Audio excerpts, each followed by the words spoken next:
আসসালামু আলাইকুম রহমতুল্লাহি ওয়া বারাকাতুহু। বিসমিল্লাহির রহমানির রহিম। আলহামদুলিল্লাহি রাব্বিল আলামিন ওয়াল আকিবাতু লিল মুত্তাকিন ওয়াসসালাতু ওয়াসসালামু আলা নাবিয়্যিহি মুহাম্মাদিন ওয়া আলিহি ওয়া আসহাবিহি আজমাইন, আম্মা বা'দ। সম্মানিত দিনদার ভাই বোনেরা, আজ আমি আপনাদের জন্য অত্যন্ত চমৎকার একটা ভিডিও নিয়ে হাজির হয়েছি। বন্ধুরা আমার, আপনারা জানেন গত কয়েক বছর পর্যন্ত আমি বাংলাদেশের বিভিন্ন প্রান্তে সফর করে বেড়াচ্ছি। আলহামদুলিল্লাহ, যেখানেই যাচ্ছি অসংখ্য অগণিত ভাই ও বোন আমার সাথে দেখা সাক্ষাৎ করে তাদের নানা রকম সমস্যার কথা তুলে ধরছেন। আমিও আমার সাধ্য অনুযায়ী তাদের সাহায্য করার চেষ্টা করে যাচ্ছি। বন্ধুরা আমার, আল্লাহ রাব্বুল আলামিনের কাছে এই প্রার্থনা করি, আল্লাহ রাব্বুল আলামিন যেন আমাকে আমৃত্যু মানুষের খেদমতে নিয়োজিত রাখেন, আমিন। বন্ধুরা আমার, আমরা যখন বিভিন্ন এলাকায় সফরে বের হই তখন নানা রকম মানুষ তাদের নানান সমস্যা নিয়ে আমাদের সাথে দেখা সাক্ষাৎ করে থাকেন। তো বন্ধুরা আমার, আজকে আমি সহিহ কয়েকটা হাদিস শরীফ থেকে ছোট্ট একটা দোয়া আপনাদের শেখাবো। আমি আবারও বলছি, অনেকগুলো সহিহ গ্রন্থের মধ্যে এই দোয়াটি এসেছে, খুব ছোট্ট একটা দোয়া। আমি মনে করি এরকম একটা ছোট্ট দোয়া আমরা যারা অন্তত মুসলিম দাবি করি, আমাদের জীবনে যদি না জানা থাকে, এর থেকে হতভাগ্যের কিছুই হতে পারে না। আমি আবারও বলছি, এর থেকে দুর্ভাগ্যের কিছুই হতে পারে না যে ছোট্ট একটা দোয়া আল্লাহ রাসূল সাল্লাল্লাহু আলাইহি ওয়াসাল্লাম আমাদেরকে শিখিয়ে দিয়েছেন, যেটির মাধ্যমে সমস্ত জীবনের সমস্ত গুনাহকে মাফ করা সম্ভব, যেটির মাধ্যমে অভাব অনটন থেকে বাঁচা সম্ভব, যেটির মাধ্যমে চিন্তা দূর করা সম্ভব, যেটির মাধ্যমে সকল প্রকার বিপদ আপদ থেকে বাঁচা সম্ভব। এটি আমার কথা নয়, আমি হাদিসগুলো এখানে একেবারে সুন্দর করে উঠিয়ে দেব যাতে করে আপনারা বুঝতে পারেন। আমি আবারও বলছি, ছোট্ট একটা দোয়া কিন্তু অনেকগুলো হাদিস শরীফের মধ্যে এসেছে এবং প্রত্যেকটা হাদিসই সহিহ। তো বন্ধুরা আমার, যারা জীবনে অন্তত ৩-৪ রকমের অত্যন্ত জটিল ও কঠিন সমস্যার হাত থেকে বাঁচতে চান, যেমন অভাব অনটন, এটি আমাদের জীবনের একটা সব থেকে বড় কঠিন সমস্যা।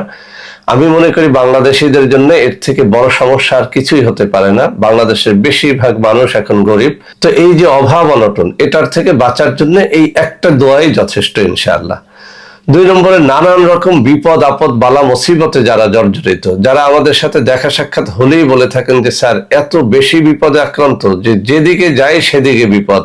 অনেকে বলে থাকেন যে আল্লাহ রাব্বুল আলামিন মনে হয় আমাকে শুধু বিপদ মোকাবেলা করার জন্যই তৈরি করেছেন। তো এরকম যারা একেবারে হতাশ হয়ে গেছেন, দুশ্চিন্তাগ্রস্ত হয়ে গেছেন, তাদেরকে বলবো আজকের ভিডিওটি শুরু থেকে শেষ পর্যন্ত দেখেন। ছোট্ট একটা দোয়া আমি শিখিয়ে দিচ্ছি, ইনশাআল্লাহ আপনার জীবনের সকল রকমের বিপদ আপদ বালা মুসিবত থেকে এই দোয়াটি আপনাকে হেফাজতে রাখতে পারবে। ৩ নম্বরে, যারা চান যে আল্লাহ রাব্বুল আলামিনের আপনি একেবারে নিকটতম বান্দা হবেন, খাস বান্দা হবেন, প্রিয় বান্দা হবেন, আপনার জীবনে কোনো গুনাহ থাকবে না, আপনি আল্লাহর একেবারে নৈকট্য হাসিল করতে পারবেন, এমন যারা চান তাদেরকেও বলবো আজকের ভিডিওটি শুরু থেকে শেষ পর্যন্ত দেখেন। ইনশাআল্লাহ সহিহ হাদিসের মাধ্যমে আপনি জানতে পারবেন যে কোন দোয়াটির মাধ্যমে আপনি আপনার জীবনের সমস্ত গুনাহ থেকে মুক্তি পেয়ে যাবেন। প্রথমেই বলবো বুখারী শরীফের কথা, কারণ আমরা সবাই জানি যে সহিহ গ্রন্থসমূহের মধ্যে সবথেকে বেশি সহিহ হচ্ছে বুখারী শরীফ। সুবহানাল্লাহি ওয়া বিহামদিহি সুবহানাল্লাহিল আযীম। তো বন্ধুরা আমার, বুখারী শরীফের ৬৩৮৪ নম্বর হাদিস, আল্লাহ রাসূল সাল্লাল্লাহু আলাইহি ওয়াসাল্লাম বলেন, আমি কি তোমাকে জান্নাতের গুপ্ত ধন সম্পর্কে জানাবো না? তাহলে তোমরা লা হাওলা ওয়ালা কুওয়াতা ইল্লা বিল্লাহ পাঠ করবে। সুবহানাল্লাহি ওয়া বিহামদিহি সুবহানাল্লাহিল আযীম। আল্লাহ রাসূল সাল্লাল্লাহু আলাইহি ওয়াসাল্লাম লা হাওলা ওয়ালা কুওয়াতা ইল্লা বিল্লাহ এই দোয়াটিকে জান্নাতের গুপ্ত ধন বলেছেন। এজন্যই অসংখ্য উলামায়ে কেরাম অসংখ্য কিতাবের মধ্যে লা হাওলা ওয়ালা কুওয়াতা ইল্লা বিল্লাহ এই আমলটি করার মাধ্যমে ধনী হওয়ার কথা বলেছেন। অর্থাৎ যারা অনেক বেশি অভাবের মধ্যে রয়েছেন, কোনোভাবেই অভাব কাটে না, দুঃখ দুর্দশায় জীবন কাটে, টাকা পয়সায় বরকত হয় না, চাকুরিতে বরকত হয় না, যেদিকে যান সেদিকে বিপদ, এমন যারা রয়েছেন তাদের ব্যাপারে উলামায়ে কেরাম বলে থাকেন যে যারা এইসব সমস্যার মধ্যে রয়েছেন তারা লা হাওলা ওয়ালা কুওয়াতা ইল্লা বিল্লাহ এই দোয়াটি যদি ভোর রাত্রে ১২৫ বার পাঠ করেন, অথবা দিনের যে কোনো সময় কমপক্ষে ১২৫ বার, কেউ কেউ বলেছেন ১২১ বার, কেউ কেউ বলেছেন সোজা ১০০ বার যারা পাঠ করবে, তাদের জীবনে অন্তত আর্থিক অনটন, দারিদ্রতা এটি আসবে না। সুবহানাল্লাহি ওয়া বিহামদিহি সুবহানাল্লাহিল আযীম। এজন্য আমরা লক্ষ্য করি অনেক সহিহ তরিকার মধ্যে লা হাওলা ওয়ালা কুওয়াতা ইল্লা বিল্লাহ এই দোয়াটিকে দৈনিক ১২৫ বার বা ১০০ বার করে পাঠ করার জন্য মাসায় একজন আমাদেরকে নির্দেশ দিয়ে থাকেন।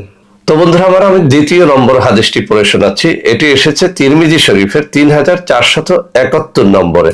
আল্লাহ রসুল সাল্লাল্লাহু আলাইহি ওয়াসাল্লাম বলেন, যে ব্যক্তি লা হাওলা ওয়ালা কুওয়াতা ইল্লা বিল্লাহ বলবে, তার গুনাহ সমূহ মাফ করে দেওয়া হবে, যদিও তা সমুদ্রের ফেনা সমপরিমাণ হয়ে থাকে। সুবহানাল্লাহি ওয়া বিহামদিহি সুবহানাল্লাহিল আযীম। বন্ধুরা আমার, যাদের জীবনে গুনাহ থাকে না, তাদের জীবনে বরকতে পরিপূর্ণ হয়ে যায়। এটি আমার কথা না, আউলিয়া কেরামের কথা। আপনি দেখবেন, যে ব্যক্তি যত গুনাহ কম করে, তার জীবনের মধ্যে তত বেশি বরকত হয়। আপনি বেশি করে ইস্তেগফার করে দেখেন, আপনি দেখবেন যে আপনার জীবনের প্রত্যেকটা কাজে বরকত হচ্ছে। তো লা হাওলা ওয়ালা কুওয়াতা ইল্লা বিল্লাহ পাঠ, এটি আপনার আমার জীবনের সমস্ত গুনাহকে মাফ করে দেয়। সুবহানাল্লাহি ওয়া বিহামদিহি সুবহানাল্লাহিল আযীম। আল্লাহ রাসূল সাল্লাল্লাহু আলাইহি ওয়াসাল্লাম বলেছেন, যে ব্যক্তি লা হাওলা ওয়ালা কুওয়াতা ইল্লা বিল্লাহ বলবে, তার গুনাহ সমূহ মাফ করে দেওয়া হবে, যদিও তা সমুদ্রের ফেনা সমপরিমাণ হয়ে থাকে। সুবহানাল্লাহি ওয়া বিহামদিহি সুবহানাল্লাহিল আযীম।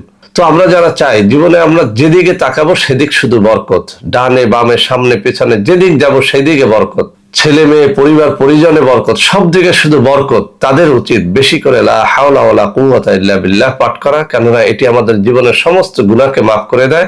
আর যখন আমরা একেবারে বেগুনাহ হয়ে যাই, তখন কিন্তু আমাদের জীবনের কোনো সমস্যা থাকে না, দুঃখ থাকে না, কষ্ট থাকে না। কেননা বরকত দিয়ে আমাদের জীবনকে আল্লাহ রাব্বুল আলামিন পরিপূর্ণ করে দেন। বন্ধুরা আমার, 3 নম্বরে যে হাদিসটির কথা আমি উল্লেখ করতে চাই, এটি এসেছে মুসনাদে আহমদের মধ্যে।